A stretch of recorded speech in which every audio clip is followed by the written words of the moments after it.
तो हेलो दोस्तों, एपिसोड की शुरुआत ग्रैंडफादर और फादर इन लॉ को दिखाते हुए होती है। ग्रैंडफादर कहने लगते हैं, तुम्हारे यंगर ब्रदर ने बताया कि वह एक्सक्यूटर के लिए काम नहीं कर रहा। ग्रैंडफादर जेरिम के पत्थर फेंकने वाले इंसिडेंट को याद करते हुए कहने लगते हैं, हम उस पर पूरी तरह से विश्वास नहीं कर सकते हैं। फादर इन लॉ भी हमें सिर हिलाने लगते हैं। ग्रैंडफादर अपने ओरा को निकालते हुए कहने लगते हैं, इवन को तो वहाँ भेजा ही है, हम उसे रंगे हाथ पकड़ लेंगे। अगले सीन में हमें इवन को दिखाया जाता है, जो दरवाजे के बाहर से कहने लगता है, जेरम क्या तुम अंदर हो? मैं तुम्हें सेंस कर सकता हूँ। जेरम घबराते हुए सभी से कहने लगता है, सभी लोग अपना ऑफिस रूम में चले जाओ। लेकिन इवन उससे पहले ही दरवाजा खोलकर अंदर आ जाता है और जेरम को बुलाने लगता है। इवन अंदर आकर देखता है तो हैरान हो जाता है क्योंकि वहाँ कोई नहीं होता। इवन कहने लगता है, मुझे लगा था कि वह लोग यही होंगे, लेकिन बीच मीटिंग में कहाँ चले गए। जेरिम खून उगलते हुए मन में कहने लगता है, ये कमीना हीरो। जेरिम इवन से कहने लगता है, सब ठीक है, अंदर चलो। जेरिम हंसते हुए इवन से कहने लगता है, आइए मैं आपको अपने कंपनी के मेंबर से मिलाता हूँ। पहले जे को दिखाया जाता है, यह है डेविल क्लीनिंग का मार्केटिंग डायरेक्टर। क्यों इवन के पास आते हुए हेलो कहती है। इवन उसे देखकर ब्लश करने लगता है। क्यों हैंडशेक करते हुए कहने लगती है, मैंने आपको न्यूज़ में देखा है, आपसे मिलकर अच्छा लगा। मैं यहाँ की प्लानिंग डायरेक्टर सियोना क्यू हूँ। यून ब्लश करते हुए कहने लगता है, हेलो मैं यून क्यू हूँ। क्यू हैंडशेक करते हुए कहने लगती है, आपसे मिलकर अच्छा लगा। यून क्यू को हंसकर थैंक्स करने लगता है। जेरिम उसे ऐसा देखकर कहने लगता है, ये साला पहली बार लड़की से हैंडशेक कर रहा है। जेरिम स्माइल के साथ कहने लगता है, क्यों ना मैं इससे अपना काम निकाल लूँ। तभी डॉग यून को देखकर गुर्राने लगता है। यून कुत्ते को देखकर खुश होते हुए कहने लगता है, यह कितना क्यूट है। दरअसल यह डॉग के है, जो अपने ट्रांसफॉर्मेशन एबिलिटी से जो एक डॉग बन गया है। यून के को पकड़ते हुए कहने लगते हैं, मुझे यकीन नहीं हो रहा है कि तुम अपने वर्क प्लेस पर एक डॉग रखा है। जेरिम मन में कहने लगता है, के का ऑफिस मोड एक डॉग है। यून जेरिम से कहने लगते हैं, इस डॉग को रखे तुम्हें कितनी समय हो गया। जेरिम अपने चश्मे को ठीक करते हुए कहने लगता है, क्यों ना हम लोग ऑफिस में जाकर बात करें। अगले सीन में ऑफिस का सीन दिखाया जाता है। जेरिम आंसू को पोंछते हुए कहने लगता है, दरअसल यह डॉग मुझे कंपनी के बाहर मिला था। अंकल चौंकते हुए कहने लगते हैं, क्या इतने प्यारे पप्पी को कोई कैसे छोड़ सकता है। जेरिम एक्टिंग करते हुए कहने लगता है, मैं इसे ऐसे ही ऑफिस के बाहर नहीं छोड़ सकता था, इसलिए मैंने इसे अपने घर ले गया। लेकिन अब मैं किम फैमिली का सन इन लॉ बनकर किम फैमिली में रहने वाला हूँ, तो न जाने इस डॉग का क्या होगा। अंकल उन लोगों की ओर देखते हुए कहने लगते हैं, बाकी लोगों को तो डॉग से कोई दिक्कत नहीं है, तो क्यों नहीं रख लेते हैं। यह सुनकर क्यों और जे अलर्ट हो जाते हैं। एक चीखने लगता है और दूसरा दूसरा अपने सिर को पकड़कर कहने लगता है, मेरा सिर दर्द कर रहा है। जेरिम केक को पेट करते हुए कहने लगता है, मैं इसे ऐसे ही नहीं छोड़ सकता, क्योंकि मुझे डॉग पसंद है। शादी से मैं भी पसंद हूँ, मैं इसे ऐसे ही गलियों में दोबारा नहीं छोड़ सकता। इवन केक को पकड़ते हुए कहने लगता है, यह भी सही है।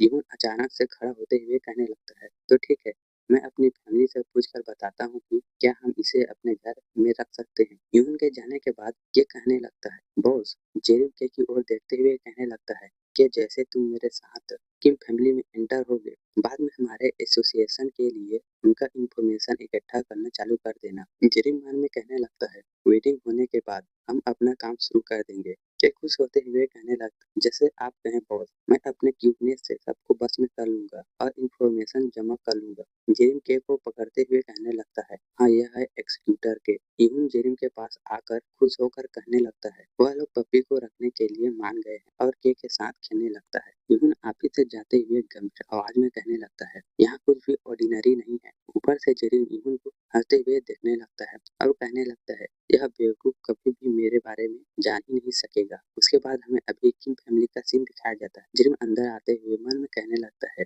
तुम्हें हमेशा इस बात का रिग्रेट होगा। फादर-इन-लॉ जेरिम को देखकर हंसते हुए कहने लगते हैं, तुम्हारा स्वागत है। जेरिम खाने को देखते हुए मन में कहने लगता है, यह तो कितना टेस्टी है। बाकी लोग भी जेरिम का स्वागत करने लगते हैं। जेरिम उन सभी को हेलो कहता है। हिन जेरिम को बैठने के लिए कहने लगती है। जेरिम हाँ कहते हुए हिन के बगल में बैठ जाता है। खाने को देखकर जेरिम के मुंह से पानी निकलने लगता है। जेरिम मन में कहने लगता है, यह खाना कितना टेस्टी होगा। तभी ग्रैंडफादर कहने लगता, जेरिम हम लोगों ने तुम्हारे लिए कुछ तैयार किया है। जेरिम चौंकते हुए मन में कहने लगता है, आखिर हीरो की फैमिली ने अब क्या तैयार किया है। जहाँ पर सभी लोग डिनर टेबल पर बैठे होते हैं। ग्रैंडफादर कहने लगते हैं, तुम्हें कुछ क्वेश्चन का आंसर देना होगा। सही आंसर देने वाला खाना खा सकता है।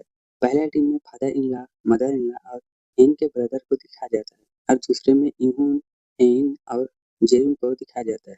ग्रैंडफादर कंपटीशन को स्टार्ट करते हुए कहने लगते हैं, यह स्पेशल जेरिम के लिए है। जेरिम कंफ्यूज होते हुए कहने लगता है, अगर मैंने सही जवाब नहीं दिया तो क्या मैं खाना नहीं खा सकता हूँ? ग्रैंडफादर कहने लगते हैं, अगर तुम हीरो फैमिली में हो तो हीरोज फैमिली की तरह नॉलेज भी होना चाहिए। अब से तुम हमारी फैमिली का एक पार्ट हो, इसलिए तुम यह गेम खेल सकते हो। अगर तुम्हें यह खाना खाना है तो तुम्हारी टीम को सही जवाब देना होगा। जवाब देने के लिए यह बेल बजा देना। तो ठीक है, यह गेम स्टार्ट होता है। जेरिम हेन की ओर देखते हुए मन में कहने लगता है, इसलिए तुमने मुझे लंच करके आने से मना किया था। हेन नटखट स्माइल के साथ जेरिम की ओर देखने लगती है। ग्रैंडफादर पहला क्वेश्चन बताने लगते हैं, सुपर पावर इस्तेमाल करने वाले हीरोज की कमजोरी क्या है? जेरिम मन में कहने लगता है, यह तो मेरे लिए पीस ऑफ केक है। ग्रैंडफादर और फादर इन लॉ मन में कहने लगते हैं, अब देखते हैं कि नए फैमिली मेंबर की नॉलेज कितनी है। तभी इहुन बेल को बजाते हुए कहने लगते हैं, मैं इसका जवाब दूंगा। ग्रैंडफादर नहीं में जवाब देते हुए कहने लगते हैं, इहुन तुम जवाब नहीं दोगे। हेन इहुन का मुंह बंद करते हुए कहने लगती है, हम लोग एक ही टीम में हैं। जेरिम इसका जवाब दे तो कैसा होगा? ग्रैंडफादर हेन को शाबाश कहते हैं। जेरिम जवाब देते हुए कहने लगता है, इसका आंसर है सोशल वीकनेस। यह जवाब सुनकर सभी के साथ साथ हेन भी चौंक जाती है और कहने लगती है, सोशल वीकनेस? जेरिम अपने जवाब को समझाते हुए कहने लगता है, लोगों के पास सुपर पावर्स आ जाती है, लेकिन वह लोग आदमी है ना। पावर मिलने के बाद उन पर बहुत से पाबंद लग जाते हैं। जेरिम मन में कहने लगता है, लेकिन यह विनाश पर लागू नहीं होता। जेरिम अपनी बात को पूरा करते हुए कहने लगता है, वह लोग अपनी हीरो स्टेटस को बचाए रखने के लिए लोगों से दूर हो जाते हैं, इसलिए जवाब सोशल वीकनेस है। ग्रैंडफादर कहने लगते, तुम्हारी बात पूरी हो गई। फिर ग्रैंडफादर चिल्लाते हुए कहने लगते हैं, यह जवाब गलत है। यह सुनकर जेरिम अपना मुंह फुला लेता है। हेन का ब्रदर हाथ उठाते हुए कहने लगता है, जवाब एबिलिटी कंडीशन है।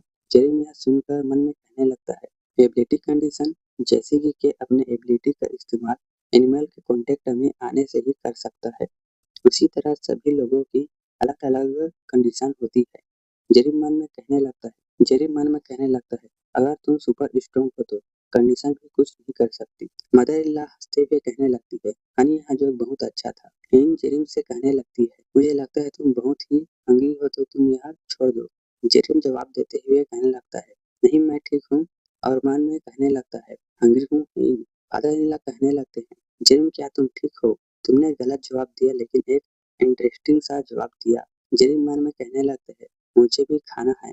इनका ब्रदर जेरिम को एक वॉच देते हुए कहने लगता है, ये लो तुम्हारा प्राइज। इन गुस्सा होते हुए कहने लगती है, वैसे भी तुम यह उसे देने वाले थे। फादर इन लॉ कहने लगते हैं, तुम इसके मिडल को प्रेस करोगे तो तुम कॉल कर सकते हो, और दूसरे बटन को प्रेस करोगे तो एक बैरियर एक्टिवेट हो जाएगा जो तुम्हें सभी अटैक से बचा लेगा। जेरिम इसे देखते हुए मन में कहने लगता है, यह सच में स्ट्रॉन्ग है। मदर इन लॉ कहने लगती है, यह हायोन ने बनाया है, यह अच्छी होगी इसकी गारंटी मैं देती हूँ। जेरिम उन्हें थैंक्स कहते हुए कहने लगता है, यह देने के लिए आपका थैंक्स, यह मुझे विलन्स के अटैक से बचा लेगा। और मन में कहने लगता है, यह तो बहुत ही अच्छा टैलेंट है। मदर इन लॉ कहने लगती है, जेरिम तुम्हारे पास वॉच है, इसलिए तुम अपना गार्ड डाउन मत करना। तुम्हें जैसे ही विलन दिखे अपना बैरियर का यूज करके वहां से भाग जाना और किसी भी को कॉल कर लेना। ग्रैंडफादर चिल्लाते हुए कहने लगते हैं, ठीक है अगले क्वेश्चन की बारी है। जेरिम चिल्लाते हुए कहने लगता है, मैं इसका जवाब दूंगा। साथ ही इवन और हिन के ब्रदर भी जोश के साथ तैयार हो जाते हैं। हमें रिजल्ट दिखाया जाता है, इवन और मदर इन लॉ खाना खा रहे होते हैं। जेरिम खाने को देखते हुए मन में कहने लगता है, 10 में से 6 जवाब मिल चुके हैं और मैं अब भी कोशिश कर रहा हूँ।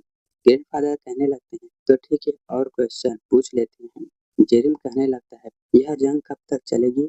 ग्रैंडफादर कहने लगते हैं, यह क्वेश्चन है हीरो के खिलाफ स्पॉन्सर करने वालों के ऊपर। यह सुनकर जेरिम शॉक हो जाता है। हमें जेरिम का पास्टर दिखाया जाता है जहाँ कोई कहने लगता है, क्या तुम हीरो बनना चाहते हो? हेन कहने लगती है, जेरिम तुम जवाब क्यों नहीं दे रहे हो? जिम शांत बैठा होता है और कहने लगता है, मुझे नहीं पता है। तभी के कहने लगता है, बॉस क्या आप ठीक हैं? इन हाथ उठाते हुए कहने लगती है, हमें थोड़ा ब्रेक लेना चाहिए, मैं और जेरिम आइसक्रीम लेने जा रहे हैं। अगले सीन में जेरिम मन में कहने लगता है, जैसे कि मैं हीरोज को हरा नहीं सकता।